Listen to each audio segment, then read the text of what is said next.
Marie-Sabine Roger, bonjour. Bonjour. Je ne dirais pas une habituée de la Foire du Livre, mais vous étiez là il y a 2 ans pour présenter un roman qui depuis est passé à l'écran. Tout à fait, il s'agissait de Mon rétablissement. Un film, une comédie de Jean Becker avec Gérard Lanvin, bien entendu. M'a dit quelle rencontre, et puis ce n'était pas la première fois que vous rencontriez Jean Becker. Non, c'est vrai, c'est la deuxième aventure. Alors on dit toujours que les miracles sont comme la foudre et qu'ils ne tombent pas 2 fois au même endroit. En ce qui me concerne, c'est faux, puisque c'est vrai que Jean Becker avait déjà adapté La Tête en friche avec Gérard Depardieu et Gisèle Casas-Dessus, un film superbe. Et là, il est revenu vers moi et il a montré sa grande fidélité. En fait, il a beaucoup aimé Mon rétablissement, ça l'a beaucoup fait rire. Je crois que ça lui a aussi rappelé de très mauvais souvenirs qu'il avait de l'hôpital. Oui. Il avait envie de rire avec ça aussi, et le roman s'y prêtait. Donc voilà, il m'a demandé si j'étais d'accord. J'ai dit oui, évidemment. Et on est partis cette fois-ci tous les deux sur cette aventure. Et puis ensuite, Jean-Loup Dabadi nous a rejoints sur ce projet. Voilà. Alors je suppose qu'on doit être partagé entre d'abord la grande joie d'un côté de voir son roman porté à l'écran, et puis de l'autre on doit se dire oulala, mais qu'est-ce qu'ils vont m'en faire de mon roman? Oui, bien sûr, il faut apprendre à lâcher le bébé, c'est pas le plus facile. Ouais. Alors c'est vrai que moi j'ai écrit beaucoup en jeunesse, donc j'étais habituée à lâcher le bébé dans le sens où très souvent mes textes ont été illustrés par des gens, donc je leur confiais et je regardais ce que ça allait donner. Ouais. Là c'était encore une autre expérience, parce que là pour La Tête en friche je n'avais pas du tout participé au travail, là j'ai participé à l'écriture du scénario. C'est très particulier pour moi, parce que moi j'écris un roman en 18 mois à 2 ans, je vis toute seule, j'écris ce que je veux, comme je veux. Là on était 3, puisque Jean-Loup Dabadi s'est joint au projet, et puis c'était sur quelques semaines, donc c'était pas du tout la même économie de temps et d'énergie, mais c'est très intéressant à faire en tout cas. Alors votre nouveau roman ici s'intitule 36 chandelles. Oui. Ça commence très bien, d'une manière très gaie, de quelqu'un qui s'apprête à mourir. Oui, tout à fait. Alors c'est vrai que j'ai l'habitude de traiter de choses graves. Dans La Tête en friche, c'était l'illettrisme et la solitude des personnes âgées. Dans Vivement l'avenir, le handicap et le chômage. Dans Mon rétablissement, l'hôpital. Et là, c'est la mort. Donc je ne sais pas vers où je vais aller pour le prochain, parce que je crois que mon cas s'aggrave. Mais oui, je suis partie de quelque chose, c'est une espèce de pirouette sur l'hérédité. C'est-à-dire que ce pauvre Mortimer de Sim, bon, déjà s'appelait Mortimer qu'on a condamné à mourir à 36 ans. C'est dur à porter.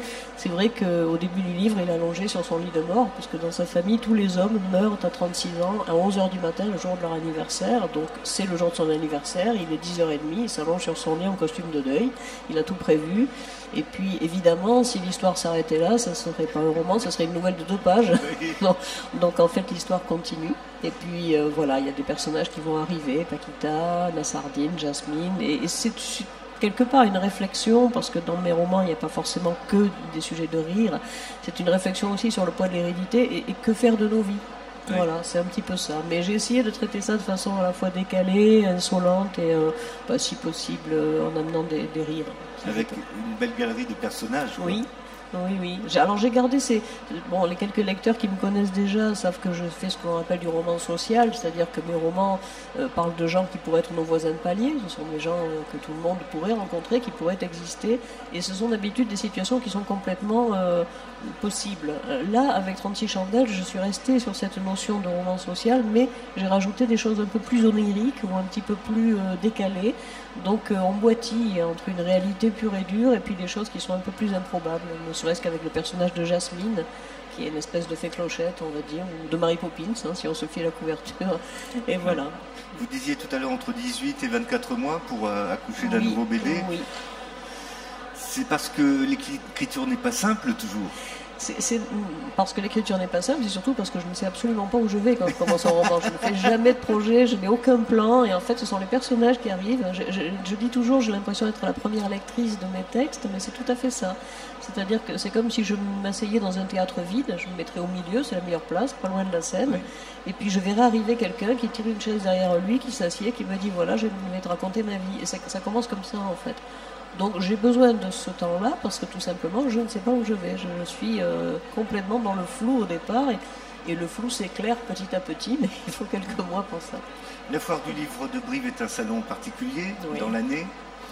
comment vous la vivez cette fois? Ah bah c'est assez extraordinaire comme ça. Alors la dernière fois, c'était il y a 2 ans, j'étais venue avec cette espèce de sublime train des auteurs dans lequel on mange et on boit pendant tout le voyage. Le train du cholestérol. Voilà, exactement. Alors j'ai eu la mauvaise idée de m'installer en Charente, du coup je suis venue en voiture, alors j'étais privée de train, je regrette un peu. Je me demande si je ne vais pas déménager à nouveau prendre le train de Paris, parce que c'est extraordinaire comme voyage. Non, puis c'est assez fou, il y a énormément de gens, il y a vraiment beaucoup d'auteurs qui sont tous très, très intéressants et voilà, je suis ravie d'être ici, en plus il fait beau. Voilà, donc profitons-en de ce soleil. Merci à vous, Marie-Sabine Roger, 36 chandelles est publié aux éditions La Brune au Rouergue. Merci beaucoup, belle suite de salon à vous. Merci beaucoup. Au revoir.